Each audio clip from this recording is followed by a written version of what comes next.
नमस्कार साथियों, स्वागत है आप सभी का आपकी अपनी पाठशाला पर। मैं हूं अंकित अवस्थी। आप हैं मेरे साथ में बैंकिंग के आज आखिरी चैप्टर में। बैंकिंग का आखिरी चैप्टर क्यों बोल रहा हूं? क्योंकि ऑलमोस्ट आपने बैंकिंग में करेंसी क्या करती है, बैंक कैसे कमाती है, आरबीआई क्या करती है, बैंकों की स्थापना क्यों हुई, ऐसे कुछ मूल उद्देश्य अभी तक समझ लिए हैं। आज के सेशन में हम उन्हीं मूल उद्देश्यों से आगे बढ़ते हुए आरबीआई के जो सबसे महत्वपूर्ण कार्य हैं, उन महत्वपूर्ण कार्यों में जो दूसरा सबसे महत्वपूर्ण कार्य है, दैट इज मौद्रिक नीति यानी मॉनेटरी पॉलिसी की पालना करवाना, आज उसके बारे में आप जानेंगे। यानी आज आप जानेंगे कि आरबीआई कार्य कैसे करती है, उसमें मौद्रिक नीति का क्या योगदान है। सेशन की शुरुआत में ही हमने आपको बताया था कि देश में वित्तीय व्यवस्था को मेंटेन करने के लिए सरकार के द्वारा दो प्रकार की नीतियां लाई जाती हैं। इनमें से एक राजकोषीय नीति होती है और दूसरी मॉनेटरी नीति यानी मौद्रिक नीति होती है। जो मौद्रिक नीति है, उस मौद्रिक नीति के अंदर दो प्रकार के इंस्ट्रूमेंट हैं, एक मात्रात्मक और एक गुणात्मक, यानी क्वांटिटेटिव और क्वालिटेटिव। आज के अंदर उसी के बारे में हम चर्चा करेंगे। क्वांटिटेटिव क्वालिटेटिव मेजर्स किस प्रकार से बैंक द्वारा नियंत्रण स्थापित किया जाता है, इस विषय पर आगे बढ़ेंगे। लेकिन उससे पहले मैं आपको यह जब समझाने का प्रयास करूं कि मौद्रिक नीति के माध्यम से आरबीआई आपको कैसे नियंत्रित करती है, हल्का सा उस विषय पर जान लीजिए और फिर हम आगे बढ़ जाएंगे। जैसा कि आपने कल तक के सेशन में सुना था कि आरबीआई के द्वारा अपने सीआरआर, एसएलआर, रेपो रेट जैसी व्यवस्थाओं के माध्यम से बैंकों से पैसे का आहरण किया जाता है, विड्रॉ किया जाता है कि बैंक पैसा अपना आरबीआई के अंदर रख दें। और जब वो बैंक अपना पैसा आरबीआई में रखती हैं तो बैंक आपके पास से पैसा निकालकर आपको भी लालच देती हैं कि आपको इतना परसेंट ब्याज मिलेगा, एक बार के लिए आप अपना पैसा हमारे पास भेज दीजिए। बस उसी पैसे का लालच है कि वो आपको आरबीआई के पास पैसा इकट्ठा करने पहुंचा देता है। इसका मतलब यह हुआ कि भारत सरकार को जब भी आपके जेब से पैसा कट करना होता है तो वो आरबीआई को बोलती है कि जाइए अपने मौद्रिक नीति के कुछ तीर निकालिए और चला दीजिए। और उन तीरों में कौन से तीर चलाने हैं? तो बोले आपको वो तीर चलाने हैं जिनके माध्यम से सामने वाले की जेब में रखा हुआ पैसा हम तक पहुंच जाए, या इसके पास पैसा ना हो तो हमारी तरफ से पैसा इनके पास पहुंच जाए। बस इन दो प्रकार के तीरों को आरबीआई के द्वारा, सरकार के द्वारा चलवाया जाता है। सरकार आरबीआई से कहती है, आरबीआई बैंक के माध्यम से आपके ऊपर उन तीरों को चला देती है। ठीक है साहब। तो सर ये मात्रात्मक और गुणात्मक क्या होते हैं? मात्रात्मक मतलब जिन तीरों में वैल्यू मेंशन होती हो। वैल्यू मेंशन होती हो मतलब जैसे मैंने बोला कैश रिजर्व रेशो, मैंने बोला 4.5% कैश आपको आरबीआई के पास रखना पड़ेगा। वैल्यू मेंशन है 4.5%।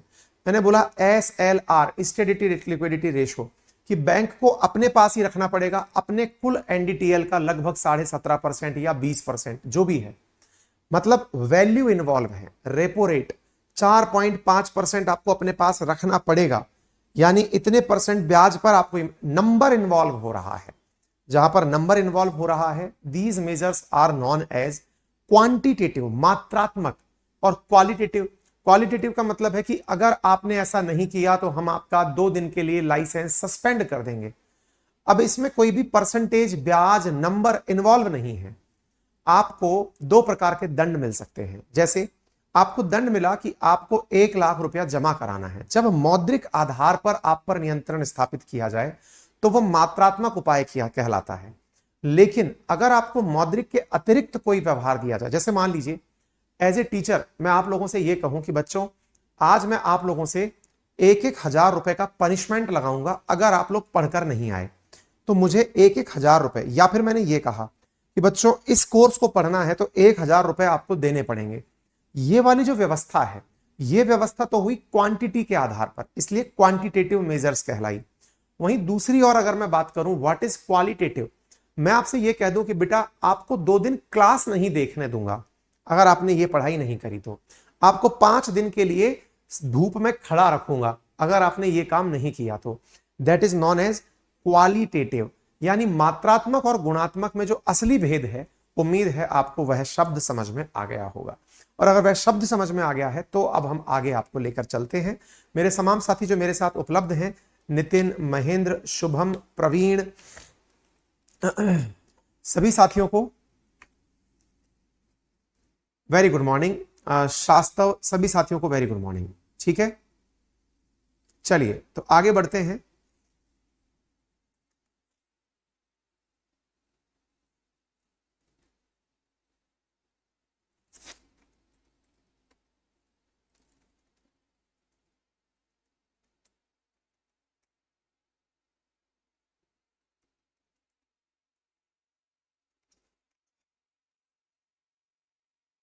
हाँ जी, तो सबसे पहले जो आप आज टर्म डिस्कस करने जा रहे हैं वो क्या है? नगद आरक्षित अनुपात क्या होता है? आइए इसके बारे में चर्चा करते हैं। शब्द तो समझ में आ गया होगा, क्वालिटेटिव और क्वांटिटेटिव क्या है। अब क्वालिटेटिव में क्या होते हैं वो भी हम समझाएंगे। बहुत आसान आसान है, क्योंकि मैं अब तक आपको बहुत सारी बातें समझा चुका हूं, इसलिए ज्यादा दिक्कत अब नहीं आएगी। सबसे पहला टर्म जो हम यहां पर यूज कर रहे हैं दैट इज CRR, यानी कि कैश रिजर्व रेशो। दूसरा टर्म हम यूज कर रहे हैं SLR, यानी स्टेटवरी लिक्विडिटी रेशो। सबसे पहले अगर हम चर्चा करते हैं CRR की, तो CRR क्या है? उदाहरण के लिए मैंने आपको अभी तक क्या समझाया था कि आपने बैंक में अपना पैसा डिपॉजिट करके रखा। ये बैंक है भाई, और ये बैंक में आपने अपना पैसा डिपॉजिट करके रखा हुआ था। ये आप हैं, आपने अपना पैसा यानी 100 करोड़ रुपए आपने बैंक में डिपॉजिट किया। आरबीआई जिसने बैंकों को लाइसेंस दिया हुआ है वो इनसे कहती है कि 100 करोड़ में से 4 करोड़ रुपए आप मेरे पास कैश में रख दीजिए। किसके पास रख दीजिए? आरबीआई के पास। बस, तो ये जो 4 करोड़ रुपए आरबीआई में रखना है ना, यही कैश रिजर्व रेशो है। 4% रखना है कुल का। अगर यहां पर 1000 करोड़ होता तो यहां 40 करोड़ रखना पड़ता। यहां पर अगर 1 करोड़ होता तो 4 लाख रुपए रखना पड़ता। कहने का मतलब है कि एनडीटीएल में बैंक के पास में जितना भी पैसा है उसका एक परसेंटेज अमाउंट आपको आरबीआई के पास जमा करके रखना है। That is known as CRR, that is cash reserve ratio. उम्मीद है आप सभी साथियों को यह टर्म समझ में आ गया होगा कि कैश रिजर्व रेशो क्या होता है। ठीक है, अब 2-3 बेसिक प्रश्न बनते हैं इसमें। क्या प्रश्न बनते हैं? क्या ये 4% ही होता है सर? बैकुंठ राणा लिख रहे हैं सर लाइट ज्यादा हो रहा है। लग तो मुझे भी रहा है, पर एक्चुअली ये कैमरे की परेशानी है।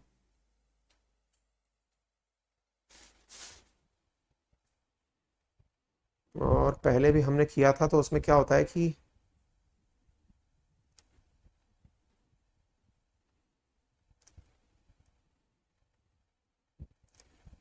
ब्राइटनेस का ऑप्शन नहीं आता है इसमें।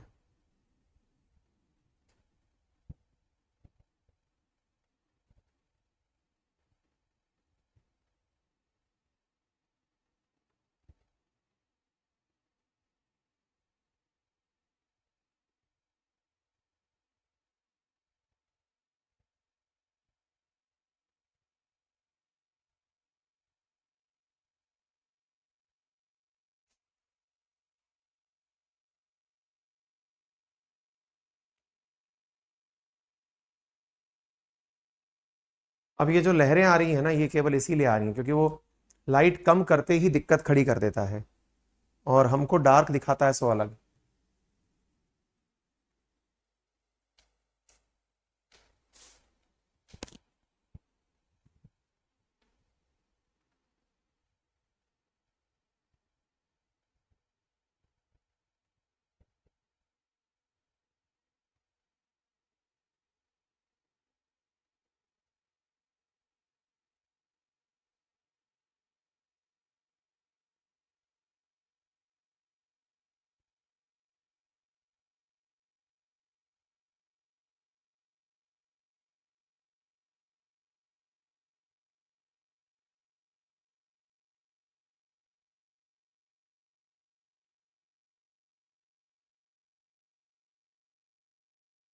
अब शायद हल्का सा सही हो, अंधेरा तो है।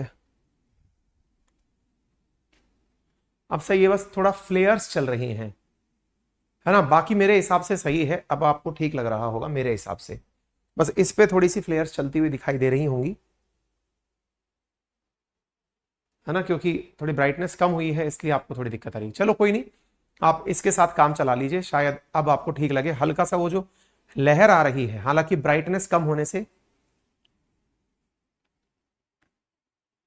है ना, अभी ठीक है मेरे हिसाब से, है ना। हाँ बिल्कुल, नितिन करवा रहे हैं बेटा, है ना।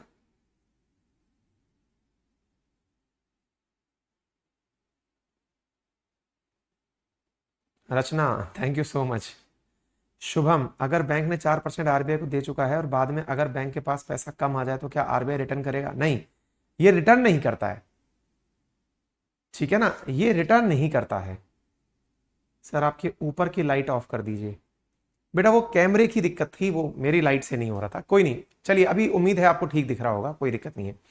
तो कैश रिजर्व रेशो क्या है मैकेनिज्म, वो उम्मीद है आपको समझ में आ रहा हो, तो मैंने ये क्लियर कर दिया। अब अच्छा, एक चीज आपको क्या ध्यान रखनी है, बैंकिंग में जो आपको काम करके रखना है ना, वो क्या करना है, जिस समय पेपर देने जाएं उस समय एक बार के लिए सारी की सारी रेट क्रॉस चेक कर जाएं, अगर आप बैंकिंग का एग्जाम देने जा रहे हैं तो।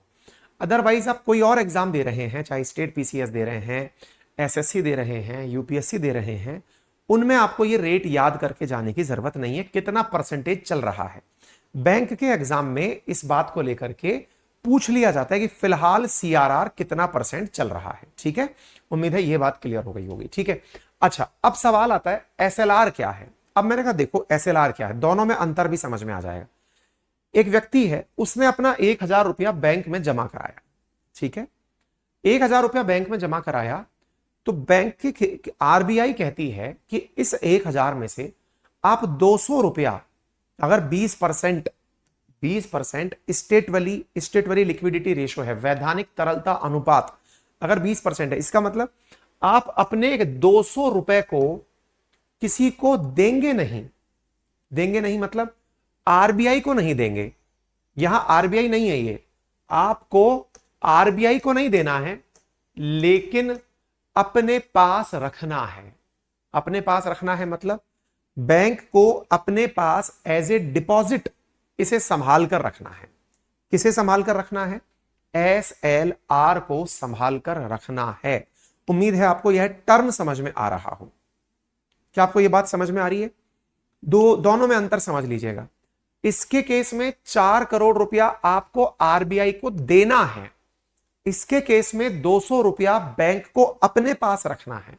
दोनों में फिर दूसरा बड़ा अंतर क्या है? पहला अंतर तो समझ में आ गया, सीआरआर आरबीआई रखती है, एसएलआर बैंक खुद रखती है। दोनों में समानता क्या है? दोनों ही खर्च नहीं करने हैं, ना तो ये 4% खर्च करने हैं, ना वो 20% खर्च करने हैं, दोनों ही खर्च नहीं करने हैं। ये तो समानता है। दूसरा अंतर क्या है? पहला तो अंतर बता दिया, एक को आरबीआई रखती है, एक को बैंक रखती है।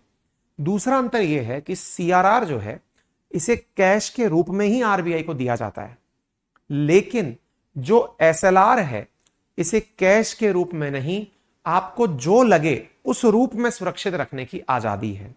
अगर आपको लगता है कि आपको सरकारी बॉन्ड खरीदने हैं, आप खरीद के रख सकते हैं। आपको लगता है आपको गोल्ड खरीदना है, खरीद सकते हैं। आपको लगता है किसी और बैंक के शेयर खरीदने हैं, खरीद सकते हैं। कुल मिलाकर एसएलआर के अंदर कैश रखने की जिम्मेदारी नहीं है। उम्मीद है आपको एसएलआर शब्द अब क्लियर हो गया हो तो एक बार थम्स अप कर दीजिएगा। ठीक है, तो सीआरआर वर्तमान में 4.5% चल रहा है, और अगर बैंकों के द्वारा सीआरआर की पालना नहीं की जाती है तो रिजर्व बैंक के द्वारा बैंक के ऊपर जुर्माना लगाया जाता है। जैसे मैं आपको रिसेंटली बताऊं, आप में से पता नहीं कितने लोग इस बात से अवगत होंगे, कुछ दिनों पूर्व ऐसा हुआ था कि एचडीएफसी बैंक के जो क्रेडिट कार्ड थे उन पर बैन लगा दिया गया था। वो क्रेडिट कार्ड अलाउ नहीं कर रही थी बैंक, मतलब एचडीएफसी बैंक जो इतने सारे ऑफर देती है, और आपने नोटिस किया होगा इन दिनों एचडीएफसी के इतने ऑफर वाले विज्ञापन नहीं आते। आपने देखा हो बीच में एचडीएफसी के क्रेडिट कार्ड पर ही आरबीआई ने रोक लगा दी कि नहीं, तुम लोग क्रेडिट कार्ड नहीं दे पाओगे। किसी की सुविधा जो है उस पर रोक लगाना बड़ी बात है। सीआरआर के अंदर ब्याज नहीं मिलता है, कैश में जमा होता है, नहीं किया तो जुर्माना लगता है। उम्मीद है ये क्लियर हो गया होगा। वैधानिक तरलता अनुपात किस रूप में रख सकते हो? नगदी चाहो तो कैश रख लो, आपकी मर्जी, ब्याज नहीं मिलेगा। सोना फायदा होगा, ब्याज बढ़ेगा, यानी कि रखते रखते भाव बढ़ेगा। ट्रेजरी बिल्स सरकारी प्रतिभूतियां मतलब गवर्नमेंट सिक्योरिटी। अच्छा, कुछ को यह समझ में नहीं आता ट्रेजरी बिल्स क्या होते हैं। जिस प्रकार से आपने गवर्नमेंट सिक्योरिटी सुनी, ऐसे ही एक और तरीका बताता हूं, हालांकि इन दिनों उसका प्रयोग ज्यादा नहीं हुआ है, मैं बताता हूं। आप अपने पेरेंट्स से पूछिएगा, एक जमाना था जिस समय आपके पेरेंट्स जॉब किया करते थे, पुराने समय में, अभी तो जॉब करते हैं वो बात अलग है, लेकिन पहले एक चीज चला करती थी, और वो क्या होती थी? किसान विकास पत्र। अपने पिताजी से पूछिएगा, वो बताएंगे आपको। किसान विकास पत्र बिका करते थे, किसान विकास पत्र।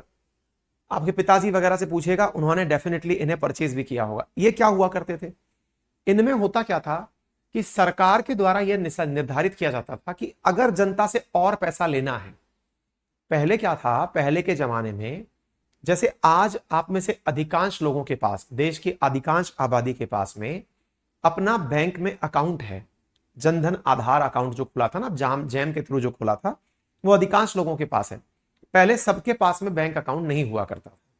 अब मान लीजिए कि बैंक अकाउंट आपके पास है नहीं, सरकार को पैसे की जरूरत पड़ गई, तो सरकार उस पैसे को कहां से प्राप्त करेगी, मिलेगा कैसे सरकार को पैसा? विचार करिए, बड़ा इंटरेस्टिंग बात है ये। इंटरेस्टिंग बात क्या है, सरकार के पास में पैसा नहीं है। पहले तक क्या होता था, मतलब अभी हमने क्या पकड़ा था कि सरकार ने आरबीआई से पैसा लेने के लिए, आरबीआई से पैसा लेने के लिए गवर्नमेंट सिक्योरिटी का उपयोग किया है।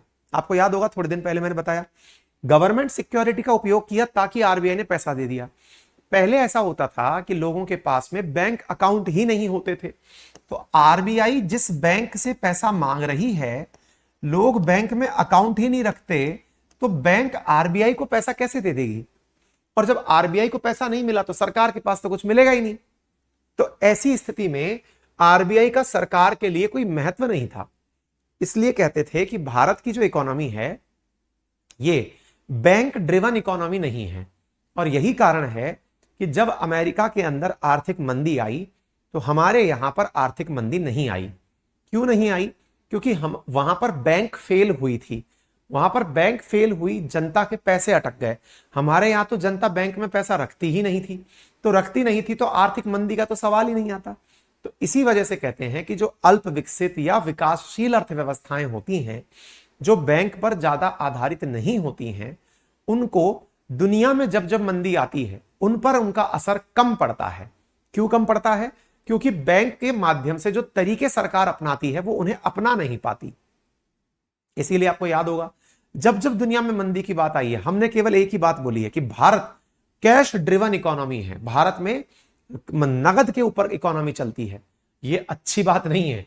अच्छी बात तब होती जब आपका पैसा बैंक में होता, सरकार को पता होता, सरकार टैक्स लगा के राष्ट्र निर्माण में उपयोग करती। अभी आप अपने जेब में रख के बैठे, सरकार केवल हथकंडे अपना रही है कि इनका पैसा कैसे निकाला जाए। कभी ईडी भेज रही है, कभी सीबीआई भेज रही है, कभी इनकम टैक्स भेज रही है, कभी जीएसटी भेज रही है ताकि इनका पैसा निकाला जाए।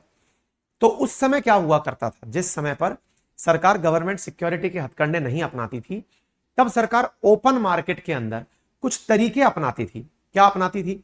सरकार ओपन मार्केट के अंदर कहती थी कि हम आप लोगों को, ओपन मार्केट का मतलब समझना, जनता के बीच में सरकार ने कह दिया कि यदि किसी को चाहिए तो फलानी जगह पर विकास पत्र मिल रहे हैं, कुछ लेटर्स मिल रहे हैं जिनका नाम है किसान विकास पत्र। एक पत्र 10,000 रुपए का मिल रहा है और गारंटी यह है कि आप 10,000 रुपए का जो किसान विकास पत्र हमसे खरीदेंगे, एक साल बाद आइएगा तो हम आपको 11,000 रुपए रिटर्न करेंगे। इन्हें किसान विकास पत्र कहा गया। यानी सरकार ने आपकी जेब से पैसा निकालने के लिए गवर्नमेंट सिक्योरिटी वाला हथकंडा जब नहीं चला तो डायरेक्ट, चाहे कृषि विपणन बोर्ड के द्वारा, जो आज की सहकारी मंडियां हैं उनके द्वारा, बोले तुम जाओ और वहां से किसान विकास पत्र खरीद लो। तो लोगों ने, क्योंकि लालच सबसे बड़ी चीज है, पैसा आज अगर सबसे ज्यादा किसी का फ्रॉड अगर हो रहा है तो पैसे को डबल कैसे किया जाए, पैसे बढ़ाया कैसे जाए ना, इसके कारण सबसे ज्यादा फ्रॉड होते हैं। तो इन्हीं फ्रॉड के लालच में सरकार ने क्या किया, अपनी तरफ से किसान विकास पत्र जैसी चीजें निकाल दी। जो ट्रेजरीज थी उनके द्वारा ट्रेजरी बिल्स निकाल दी गई। ट्रेजरी क्या होती है? जैसे मान लीजिए कि आज मेरा शहर है, जैसे जयपुर है, अलवर है, इनका पूरा पैसा एक अलग राजकोष के रूप में ट्रेजरी में रखा होता है। यानी ट्रेजरी सरकार का धन रखने का एक स्थान है जहां सभी प्रकार के स्टाम्प रखे होते हैं, सभी संग्रहालय युक्त वस्तुएं रखी होती हैं। सरकार ने अगर कैश रख रखा है, गोल्ड रख रखा है, तो सब वो ट्रेजरी में रखी होती हैं। अभिलेखागार की तरह से वो मेंटेन किया जाता है। ठीक है, वहां से भी कुछ बिल निकाले गए। तो इस प्रकार के तरीके पहले अपनाए जाते थे। ठीक है, उम्मीद है आप लोगों को यह बात क्लियर हो गई हो। ठीक है, आगे बढ़े। चलिए, तो यह बात समझ में आ गई। तो ट्रेजरी बिल, सरकारी प्रतिभूतियां, ये समझ में आ गया हो। तो ग्राहकों द्वारा बैंक में जमा की गई राशि को बैंक की देनदारी, ये मैं आपको बता चुका हूं। वैधानिक तरलता अनुपात क्या होता है ये समझा चुका हूं। अब आते हैं एक और टर्म पर। टर्म क्या है? रेपो रेट और रिवर्स रेपो रेट। देखिए असल मायने में ये दोनों की दोनों ही रेपो रेट हैं। कौन कौन सी? जो दो टर्म मैं यूज करने जा रहा हूं, एक टर्म है रेपो रेट और एक का नाम है reverse repo rate. Repo rate और रिवर्स रेपो रेट असल मायने में दोनों ही चीजें रीपर्चेज एग्रीमेंट हैं। एक शब्द को ध्यान से पकड़ना है, अगर ये पकड़ लिया तो आपका काम बन जाएगा। बस यहां पर इसका प्रयोग पहली बार करने जा रहे हैं अपन। रिवर्स, अभी तक मैंने आपको जितनी भी क्लासेस दी हैं उसमें रेपो रेपो रेपो शब्द तो बोला है मैंने, लेकिन यही कहा था समय आने दो तब समझाऊंगा कि ये होता क्या है। अभी बस ये समझ लो, रेपो का मतलब है रीपर्चेज एग्रीमेंट। इसी वजह से ये जो हमने डायग्राम आपके लिए बनाया है, इसका मतलब क्या है? अगर बैंक आरबीआई से कहे कि सर मैं आपको गवर्नमेंट सिक्योरिटी दे रहा हूं और मुझे आप पैसे दे दो, मैं वापस गवर्नमेंट सिक्योरिटी खरीद लूंगा, ये मैं आपको गारंटी देता हूं। ये गारंटी देना जो है ना, ये क्या है? Repurchase agreement. दोबारा समझो, आपने आज मुझसे आप उधार मांगने आए, सर मुझे आप 2 लाख रुपए दे दो। मैंने 2 लाख रुपए पकड़ा दिए। मैंने कहा यार मैं कैसे विश्वास कर लूं, मैंने तेरी कोई वस्तु भी नहीं रखी अपने पास, ना तेरी जमीन रखी, ना तेरा कुछ रखा। बोले सर मेरा वचन मान लो ना आप, मैं लिखित में आपको स्टाम्प पेपर पर दे रहा हूं कि मैं आपको इस समय पर पैसा दे दूंगा। मैंने कहा ठीक है भाई, तेरे को स्टाम्प पेपर पर लिखित के दे दिया। अब स्टाम्प पेपर पर लिख के तो दे दिया मैंने, अब क्या हुआ? स्टाम्प पेपर पर लिखने के बाद में मैंने फिर आपसे पूछा, मैंने कहा हाँ भाई पैसा? बोले सर मैंने वादा किया था ना आपसे, मैं स्टाम्प पेपर पर लिख के दे रहा हूं कि मैं आपको अपना स्टाम्प पेपर वापस लेके जाऊंगा और 2 लाख रुपए लौटा के जाऊंगा। मैंने कहा गारंटी है? बोले गारंटी है, और मैं आपको पैसे पर ब्याज भी दूंगा। इसलिए आपने देखा होगा कई बार लोग ब्याज के साथ साथ लिखा पढ़ी भी करते हैं, ठीक है ना? तो बैंक ने आरबीआई को एक गारंटी के साथ में लेटर लिखा कि सर आप मेरी गवर्नमेंट सिक्योरिटी रख लो, मुझे पैसा दे दो। बोले गारंटी है? बोले हाँ। क्या कहलाया? Repurchase agreement. ऐसे ही आरबीआई ने बैंक से कहा कि तुम मेरी गवर्नमेंट सिक्योरिटी ले लो और मुझे पैसा दे दो। बैंक ने कहा मैं नहीं लूंगा साहब। आरबीआई ने कहा मैं गारंटी दे रही हूं ना, मैं तुमसे वापस अपनी गवर्नमेंट सिक्योरिटी लूंगी, तुम मुझे पैसा दे दो। ऐसी स्थिति में जब बैंक से आरबीआई ने पैसा मांगा तो भी क्या वादा दिया? Repurchase agreement. यानी दोनों ही जगह जो शब्द है ना वो रेपो है। रेपो क्या है? दोनों ही जगह कॉमन शब्द, दोनों ने गारंटी दे रखी है। रेपो इसे कह लो, रेपो इसे कह लो। इसी वजह से एक स्टैंडर्ड कन्वेंशन सेट किया गया कि व्यक्ति व्यवहार में यह परेशान ना हो जाए रेपो कौन सा वाला है। आरबीआई ने बैंक से मांगा वो रेपो है, या बैंक ने आरबीआई से मांगा है वो रेपो है। तो इसमें एक शब्द जोड़ दिया गया जिसका नाम है रिवर्स रेपो। असल में रिवर्स कोई शब्द नहीं है, शब्द तो रेपो ही है। रिवर्स इसलिए डाल दिया गया ताकि किसी व्यक्ति के मन में कोई असमंजस ना हो आपको। लेकिन रेपो सुनते ही यह समझ में जरूर आ जाता है कि निश्चित ही इसमें गवर्नमेंट सिक्योरिटियों का लेन देन हुआ है और उन्हें वापस खरीदने की गारंटी दी गई है। क्या आपको इतनी बात समझ में आ रही है? क्या इतनी बात समझ में आ रही है? ठीक है, अब इसको थोड़ा सा आगे बढ़ाते हैं। तो फिर ये रेपो रेट है क्या? देखो, अब आज के समय में व्यवहारिक रूप से जो शब्द यूज किया जाता है रेपो, वो कहां यूज किया जाता है वो देखो आप। रेपो यूज किया जाता है, ध्यान से सुनिएगा, बहुत इंपॉर्टेंट है ये। रेपो कहां यूज किया जाता है? जब किसी बैंक को आरबीआई से लिक्विडिटी की जरूरत होती है। लिक्विडिटी बोले तो तरलता, मैंने पढ़ा रखी है तरलता सबसे ज्यादा किसकी मानी गई है? कैश की। तो मान लीजिए बैंक को कैश की जरूरत है, और देखिए मान के चलिए सरकार से ज्यादा पैसे की जरूरत आम आदमी को पड़ती है, क्योंकि हमारी रोज की जरूरतें हैं। आपको मोबाइल भी खरीदना है तो ईएमआई पे लेते हैं।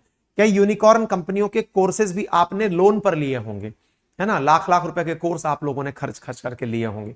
वो जो लोन लेने की आवश्यकता है वो आम आदमी को होती है। सरकार कभी once in a blue moon loan लेती है आरबीआई से। सुनने में हमें लगता है कि सरकार कभी भी लोन लेती होगी, ऐसा नहीं होता है। सरकार के पास अपने हथकंडे बहुत हैं, उसकी अपनी राजकोषीय नीति है जिसका वो पालना करके लोन ले लेती है, ठीक है ना? तो कहने का मतलब क्या है कि जब बैंक को लिक्विडिटी की जरूरत पड़ी तो आरबीआई से बैंक ने कहा कि सर मुझे पैसे चाहिए। तो बैंक आरबीआई ने कहा ठीक है ले लो, तुम्हारी जरूरत है, मुझे कोई दिक्कत नहीं है, तुम अपने पास में पैसा लेना चाहते हो ले लो, लेकिन सुन लो ध्यान से, ये तुम्हारी जरूरत के लिए ले रहे हो? बोले हाँ सर मैं अपनी जरूरत के लिए ले रहा हूं। अच्छा बाय द वे तुम्हारी ऐसी जरूरत आ क्या गई? सर क्या बताऊं आपको, कुछ गड़बड़ हो गई। बताओ भाई क्या गड़बड़ हो गई?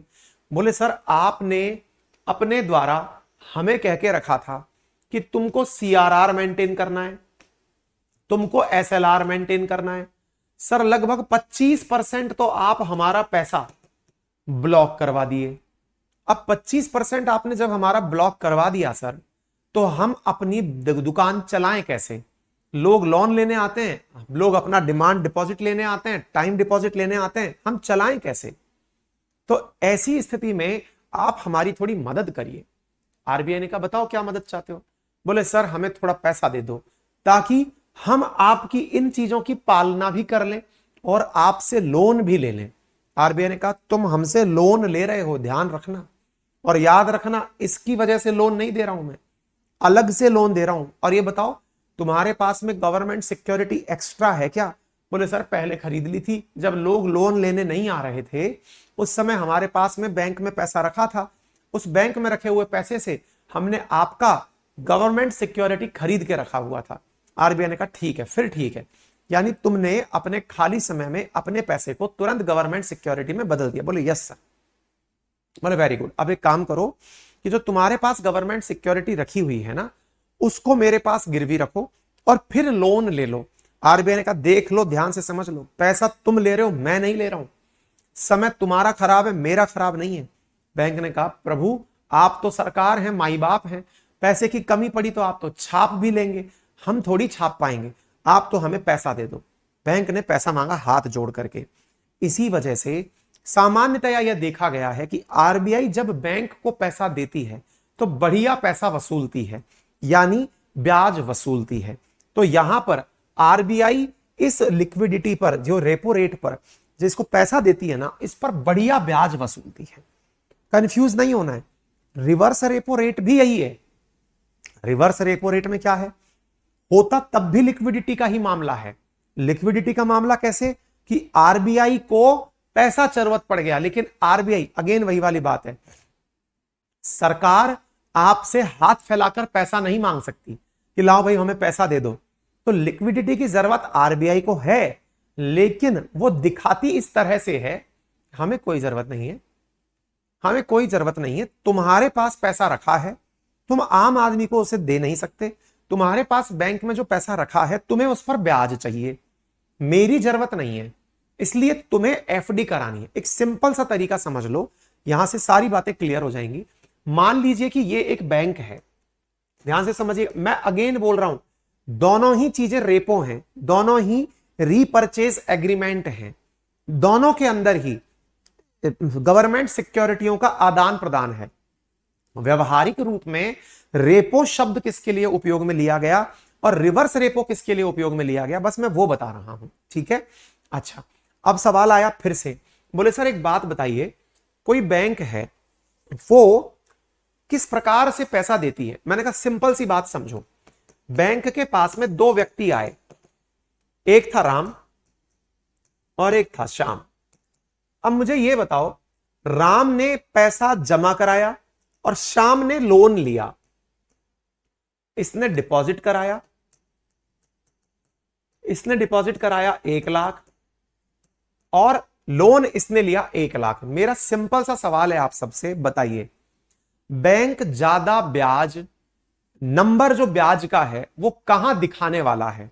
डिपॉजिट पे ज्यादा ब्याज दिखाने वाला है कि राम तुम 1 लाख रुपया हमारे पास जमा कराओ, हम तुम्हें 8% ब्याज देंगे, और श्याम तुम हमारे पास जब पैसा, तुम हमसे लोन ले लो और हम तुमसे 10% वसूलेंगे, ऐसा होगा या इसका उल्टा होगा? मुझे यह बता दो, बैंक जो नंबर है ना ब्याज का वो ज्यादा कहां रखेगा, लोन के समय या फिर डिपॉजिट के समय? बता दीजिए नंबर कहां ज्यादा होगा।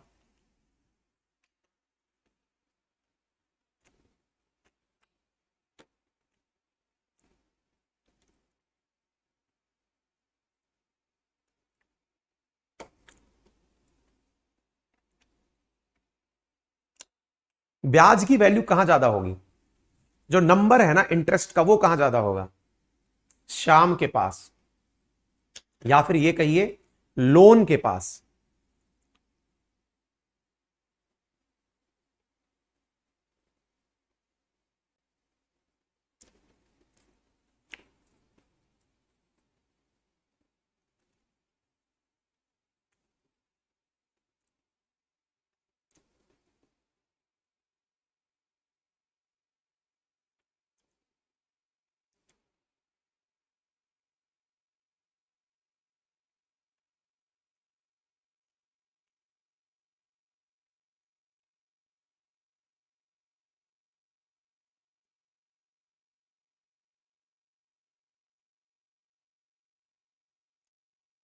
कंफर्म है?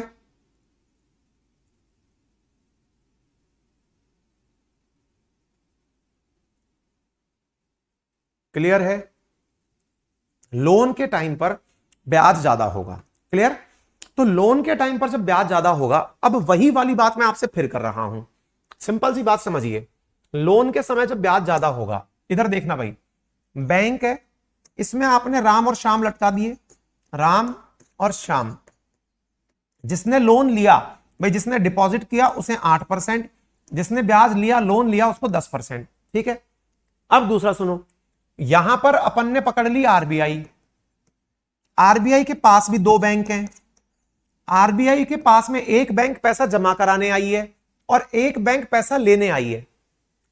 क्लियर समझना?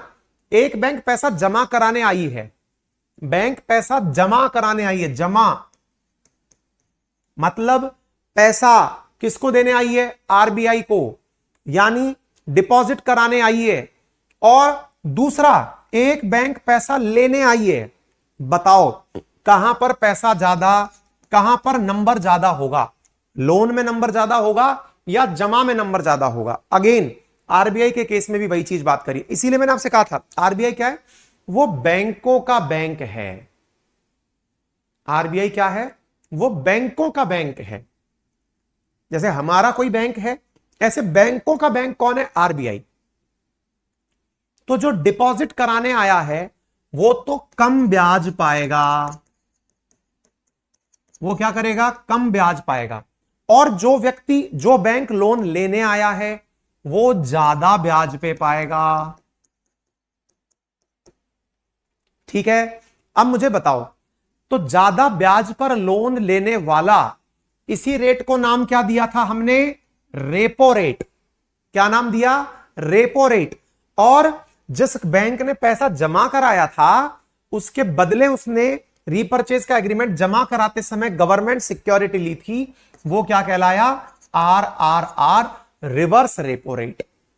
इसीलिए कहते हैं कि repo rate reverse repo rate से हमेशा ज्यादा होती है। इसीलिए क्या कहते हैं? Repo rate reverse repo rate से हमेशा ज्यादा होती है। केवल इतना सा जान लो भाई, जिसने पैसा लिया है वो बैंक है, वो बेचारा ज्यादा ब्याज चुकाएगा। आरबीआई कभी ये नहीं कहती कि मुझे पैसे की जरूरत है। वो इनको ऐसे दिखाती है, तुम्हारी जरूरत है पैसा जमा कराओ, नहीं है घर जाओ। तुम्हें एफडी करानी है, मुझे नहीं करानी।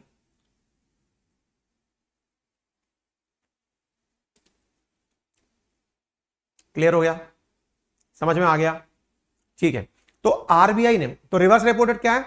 Government securities repurchase agreement move to bank. RBI ने क्या किया? पैसा तो ले लिया इनसे, इनको गवर्नमेंट सिक्योरिटी बेच दी कि रखो और बाद में दे जाना। सर मुझे तो एक बात समझ में नहीं आ रही, बैंक जाते ही क्यों है आरबीआई के पास? बैंकों को अगर ब्याज चाहिए, अब देखो ये बहुत ही जेन्युइन क्वेश्चन है जो किसी के मन में आना चाहिए। क्या जेन्युइन क्वेश्चन आना चाहिए? मैं बताता हूं। जेन्युइन क्वेश्चन आना चाहिए कि सर ये बैंक वाले बेवकूफ हैं क्या? है लिक्विडिटी अपनी आरबीआई के पास रखने जा रहे हैं और आरबीआई कम परसेंटेज देगा। मान लो यहां पर जो 4% दे रहा है और यहां पर जो रेपो रेट चल रही है वो 4.5% चल रही है। सर एक बात बताओ, ओपन मार्केट में, यानी अगर बैंक के पास ज्यादा ही पैसा आ रहा है तो बैंक पागल है क्या जो आरबीआई के पास जाती है, मेला पैसा रख लो? इससे अच्छा तो किसी आम आदमी को दे। आम आदमी को तो इनसे छूटता नहीं है। पर्सनल लोन लेने जाओ 14%, कार लोन लेने जाओ 10%, एजुकेशन लोन लेने जाओ 12%, होम लोन लेने जाओ 9%। मतलब हमको पैसा चाहिए तो इतना ब्याज, अरे हमें ही दे दो, इससे ज्यादा ब्याज तो हम दे देंगे। ये बात तो बिल्कुल सही है, दिमाग में आने भी चाहिए। रितीश, सीआरआर और एसआरआर कम क्यों ना कर दे? बताते हैं, वो भी बताएंगे।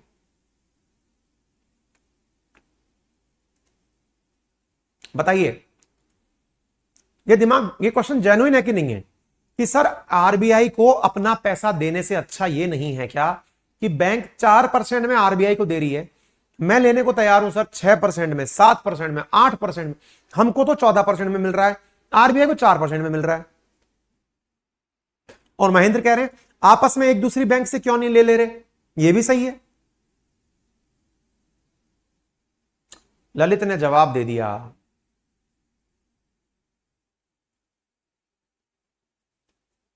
लिप्सा लिख रही है कि इकोनॉमी में पैसा ज्यादा हो जाएगा, इसका मतलब क्या किसी ने रोक रखा है क्या बैंकों को पैसा देने से? ललित बिल्कुल सही बात बोल रहे हैं आप। क्या है बात?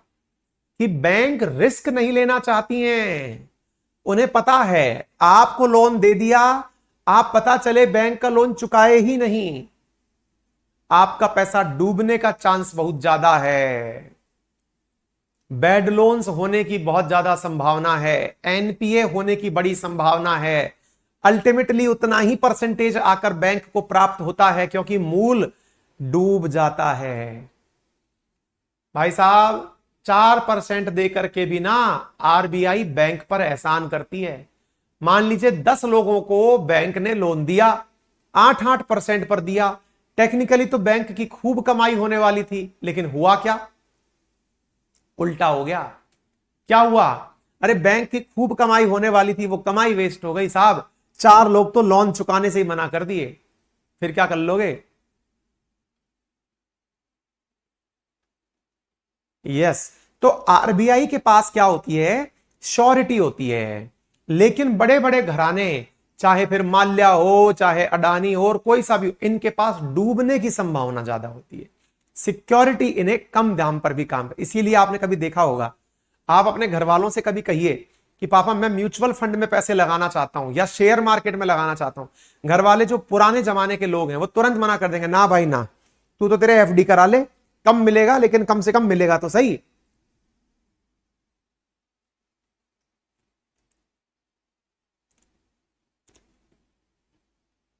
तभी बैड बैंक बनता है। उदय को समझ में आ गया आज बैंक कैसे काम करती है। हाँ, वर्षा लिख रही है सर कभी कभार सरकार भी बैंक लोन माफ कर देती है, इसलिए बैंक डरती बहुत है, वो कहते हैं ना अपन को लोन देना ही नहीं है।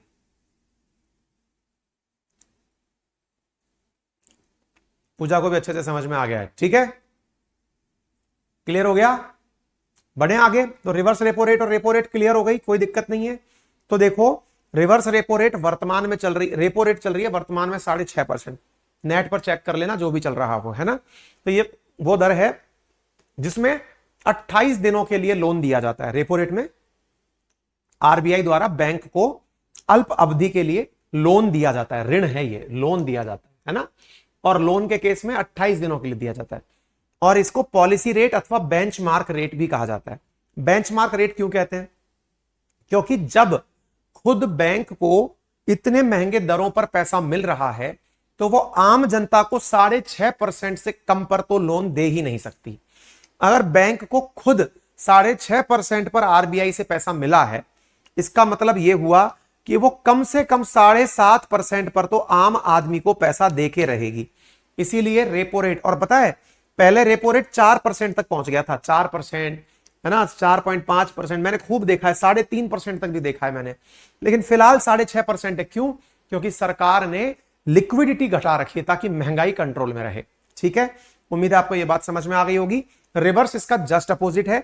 आरबीआई के अंदर जिस ब्याज पर पैसा जमा कराया जाता है that is reverse repo rate. ठीक है, रिवर्स रेपो रेट में रिजर्व बैंक ऑफ इंडिया द्वारा वाणिज्यिक बैंकों से अल्पकालिक ऋण लेकर, ऋण मतलब पैसा किसके पास चला गया? आरबीआई के पास चला गया, अर्थव्यवस्था से तरलता निकालने का प्रयास किया जाता है। क्लियर हो गया? यहां तक कोई दिक्कत नहीं है, रिवर्स रेपो रेट समझ में आ गई, क्लियर हो गया। अब सवाल बनता है सर ये रेपो रेट और रिवर्स रेपो रेट आपने कहा 28 दिन का काम है, फिर ये बैंक रेट क्या होती है? अब देखो क्या है, 28 दिन के लिए लोन लेना था तब तो लिया आपने रेपो रेट पर।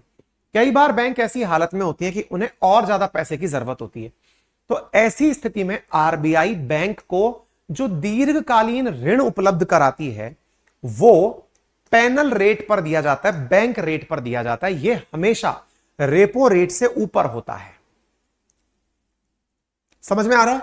यानी रेपो रेट पर तो लोन दिया जाता है, बैंक रेट क्या है? रेपो रेट से, भाई मान लीजिए सर मेरी जरूरतें पूरी नहीं हो पा रही हैं, मुझे और ज्यादा 28 दिन से ज्यादा के लिए लोन चाहिए, ज्यादा दिन के लिए चाहिए तो ज्यादा ब्याज देना पड़ेगा। पहले तो यह कन्वेंशन सेट हो गया था कि जो रेपो रेट है उससे 1% ज्यादा बैंक रेट पर वसूला जाता था, और कई बार बैंक रेट को पेनल्टी रेट भी कहा जाता है।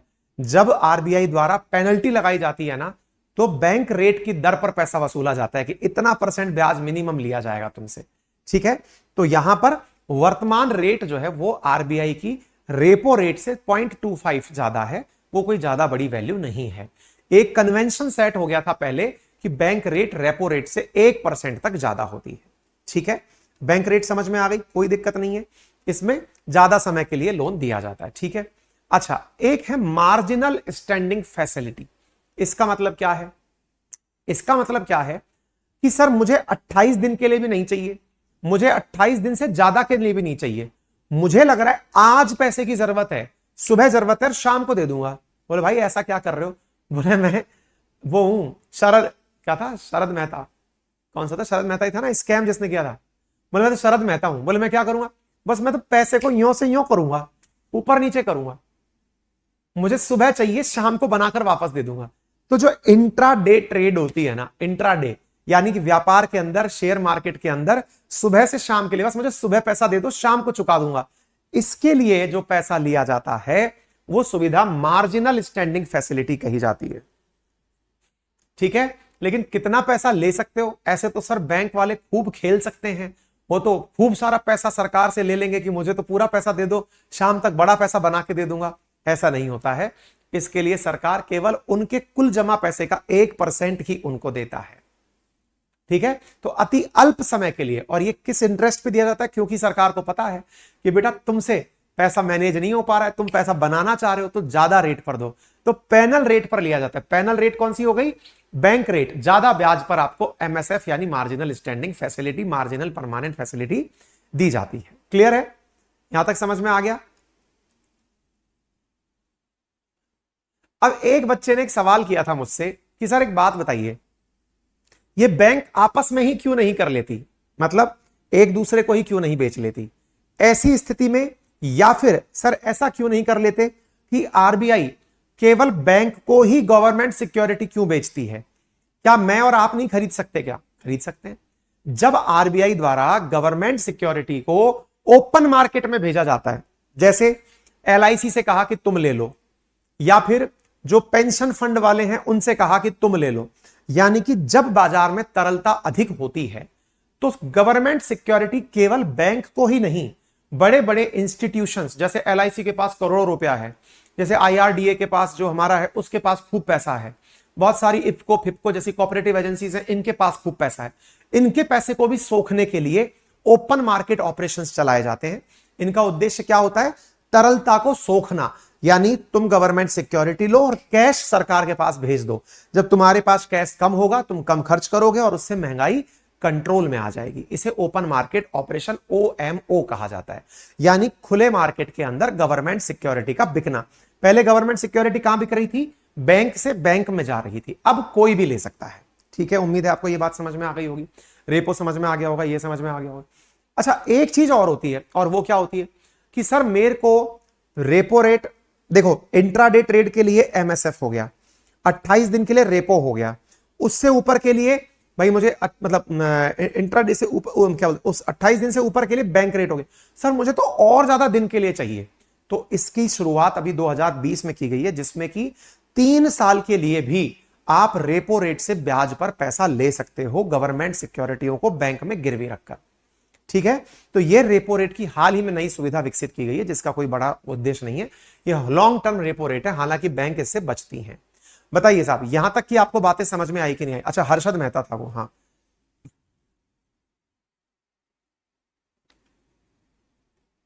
राहुल, आप बैंक से बेटा 28 दिन के लिए लोन नहीं लेते ना, चक्कर ये है।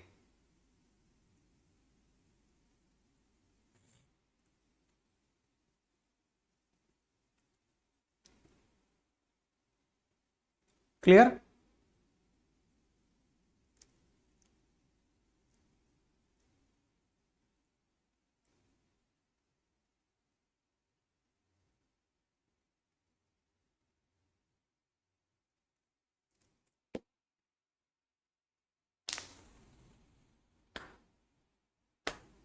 बोलिए।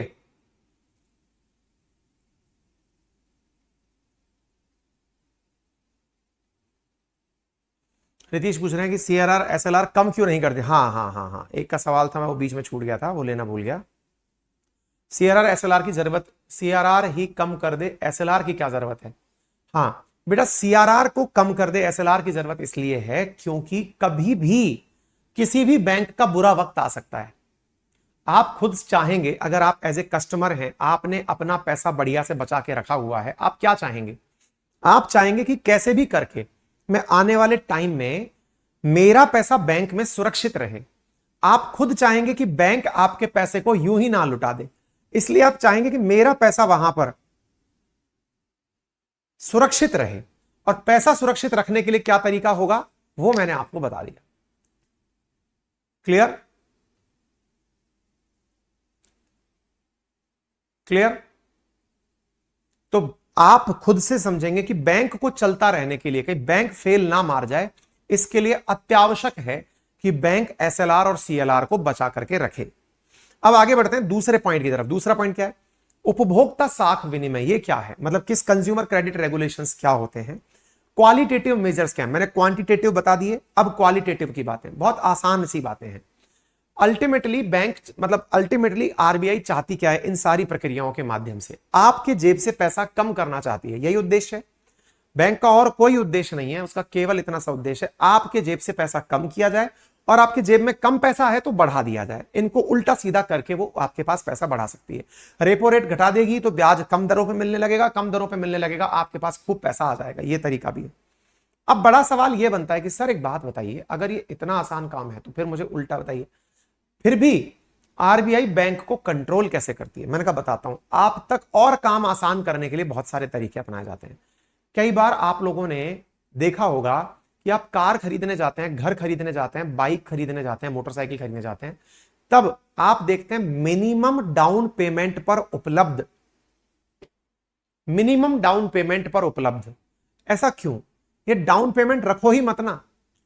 मैं ये चाहता हूं कि भाई कार को अगर आपको देना है तो 100% क्यों नहीं दे देते, ले जाओ भाई, कोई भी डाउन पेमेंट देने की जरूरत ही नहीं है। बोले नहीं, ऐसा कर दिया तो हर दूसरा आदमी जिसके पास 2 पैसा भी नहीं है वो भी लेने आ जाएगा कि देते रहेंगे लोन, तो एक किश्त है, महीने भर तो गाड़ी चला लो। अच्छा सोचो, अगर सरकार ये कह दे किसी को कोई डाउन पेमेंट की जरूरत नहीं है, सीधे आओ कार ले जाओ, ऐसा लाइन लग जाएगी। इसलिए डाउन पेमेंट की सुविधा रखी गई कि कम से कम 10% दो भैया, कम से कम 20% दो भैया। ठीक है, उम्मीद है आप लोगों को यह बात समझ में। तो कंज्यूमर क्रेडिट रेगुलेशन क्या है, डाउन पेमेंट के अंदर जो स्थान दिया जाता है वो कंज्यूमर क्रेडिट रेगुलेशन कहलाता है। ठीक है, दूसरी चीज मार्जिन मनी क्या कहते हैं। मार्जिन मनी क्या होती है कि जब प्राथमिकता वाले क्षेत्रों को ऋण देने के लिए कहा जाता है, तो इसका मतलब क्या करती है, होता क्या है, जो प्रायोरिटी सेक्टर है ना, प्रायोरिटी सेक्टर लेंडिंग पीएसएल क्या होता है, सरकार ने लगभग 40% बैंक की करेंसी, जैसे मान लीजिए किसी बैंक के पास 100 रुपए हैं, 20 रुपए तो उसको खुद के पास बचा के रखना है, 4-5% उसको केंद्र उसके पास रखना है, कुल मिला के 25% तो वो छुएगा नहीं। बच गया उसके पास में जो पैसा, वो कितना परसेंट बच गया, वो बच गया उसके पास में लगभग 75%। उसमें से भी 40% उन्हें प्रायोरिटी सेक्टर में लैंड करना है। प्रायोरिटी सेक्टर में लैंड करना है मतलब क्या होता है साहब, उनको बता रखा है कि इतना परसेंट एग्रीकल्चर में देना है, इतना परसेंट सोलर प्लांट के लिए देना है, इतना परसेंट एमएसएमई के लिए देना है। बैंकिंग के अंदर जितना ज्यादा घुसोगे आपको पता चलेगा कि बैंक वालों को बैंक चलाना इतना आसान नहीं है कि पैसे से पैसा बनाना है बना लो, उन्हें हर चीज ध्यान देनी पड़ती है।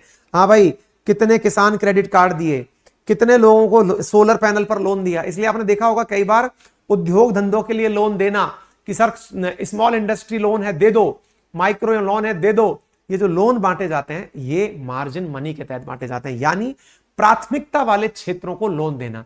अब कोई बैंक क्या चाहेगी, अब ध्यान से सुनो, कोई बैंक क्या चाहेगी, यार भाई साहब ये किसानों को लोन मत दिलवाओ यार, क्यों, कल को तुम्हारी सरकार आएगी फिर से कह दोगे कि जाओ लोन माफ किया। बैंक वाले क्यों दुखी होते हैं, सबसे ज्यादा बैंकों के दुखी होने का कारण क्या है कि भाई हम तो लोन देते हैं, सरकार आती है और कह देती है लोन माफ कर दो।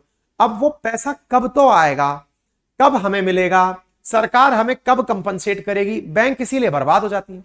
तो जो लोन माफी योजना है वो लोन माफी योजना से परेशान होते हैं, तो इसलिए आरबीआई कई बार इन्हें राहत देती है, 40% नहीं 30% दे दो, चलो एक काम करो 35%, और कोई बैंक ज्यादा बन रही है 45% तू प्राइमरी सेक्टर में देगा, तो बैंक वैसे ही शहीद हो जाती है। ठीक है।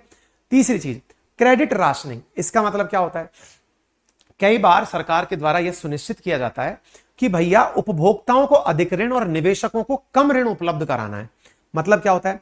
जैसे मान लीजिएगा कि कभी ऐसी स्थिति आ गई कि मार्केट के अंदर महंगाई बढ़ती जा रही है, महंगाई बढ़ती जा रही है, तब तो मुझे पता है कि महंगाई बढ़ रही है तो मार्केट से कैश मुझे खींचना है, लिक्विडिटी को मार्केट से बाहर निकालना है। लेकिन मंदी बढ़ रही है तो क्या करूं? मंदी बढ़ रही है तो मार्केट में पैसा छोड़ो। मार्केट में पैसा छोड़ो का तरीका क्या होता है? लोगों से कहो आसान ब्याज पर। जैसे आपको मालूम होगा सरकार के द्वारा जो ठेली पटरी वाले हैं, कोरोना काल में उन लोगों के लिए एक लोन की सुविधा दी गई थी, जिनसे कहा गया था कोई भी उनको, कोई योजना का नाम था, मैं भूल गया हूं, अगर आपको याद आ जाए तो बता देना। उसका नाम बोल रहा हूं, 30,000 या 50,000 रुपए रेहड़ी पटरी वालों को लोन दिया गया था, जिसमें उनसे कोई गारंटी नहीं मांगी गई थी। बोले तुम तो ले जाओ और चुका देना, अगर चुका दोगे तो और ज्यादा मिल जाएगा। नाम भूल रहा हूं मैं, किसी को याद हो तो बताना।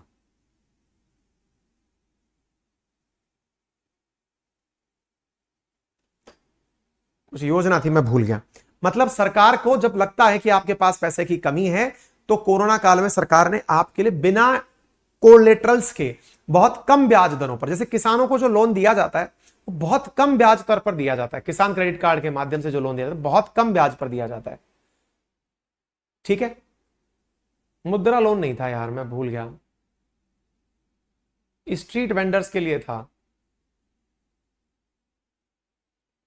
हाँ, प्रधानमंत्री स्वनिधि योजना, स्ट्रीट वेंडर्स के लिए प्रधानमंत्री स्वनिधि योजना। बहुत बढ़िया बेटा, अपूर्व स्नेहा, बहुत अच्छी बात है। हाँ, मैं भूल गया। ठीक है ना। तो ये चीज क्या है? क्रेडिट राशनिंग है। इसमें बैंकों से कहा जा रहा है कि तुम्हें लोन किनको देना है। अच्छा, इसके साथ साथ पैसा कंट्रोल में जाए और ज्यादा कमाई हो, इसलिए जब आप कोई लग्जरी गुड खरीदने जाते हैं, यानी कि गाड़ी खरीदने जाते हैं, ज्यादा ब्याज पर मिलती है। घर खरीदने जाते हैं, कम ब्याज पर मिलता है। इसका मतलब डिफरेंट इंटरेस्ट रेट लगाकर भी आपको बैंक कंट्रोल कर सकती है, मंदी को कंट्रोल कर सकती है, महंगाई को कंट्रोल कर सकती है। तो डिफरेंट इंटरेस्ट रेट भी गुणात्मक व्याख्या में आती है। और कई बार कोई बैंक आरबीआई की बात नहीं मान रही है तो उस पर डायरेक्ट एक्शन ले लिया जाता है कि तुम्हारा 2 दिन के लिए लाइसेंस सस्पेंड किया जा रहा है, या फिर तुमको बैंक की बैठक में डांट दिया जाता है। वो आपका मोरल करेक्शन है कि आप सब लोग सेमिनार में बैठे हैं, गवर्नर ने कहा कि ये एसबीआई वाले आजकल ज्यादा बदतमीजी कर रहे हैं भाई, इनको आगे से समझ के रहना, तुमको हम इस तरह से कर देंगे। इमेज गिरती है। ये सारी की सारी चीजें जो हैं वो क्वालिटेटिव मेजर्स के अंदर आती हैं। उम्मीद है सभी साथियों को क्वालिटेटिव और क्वांटिटेटिव मेजर्स क्या हैं बैंकिंग के अंदर प्रॉपर तरीके से समझ में आ गए होंगे। किसी भी प्रकार की अगर कोई असुविधा हो तो जरूर बताएं। क्लियर है? इससे आगे नेक्स्ट चैप्टर पढ़ेंगे। नेक्स्ट चैप्टर क्या होगा वो कंटेंट टीम से देखना पड़ेगा, क्या बना रखा है उन्होंने, फिर बात करते हैं। ठीक है भाई, चलिए। तो बैंकिंग यहां पर खत्म होती है। बहुत बढ़िया से आपने बैंकिंग पढ़ ली और उम्मीद है कि बैंकिंग के सारे गिले शिकवे डाउट सब आपके खत्म हो गए होंगे। ठीक है, चलिए। Thank you Rachna.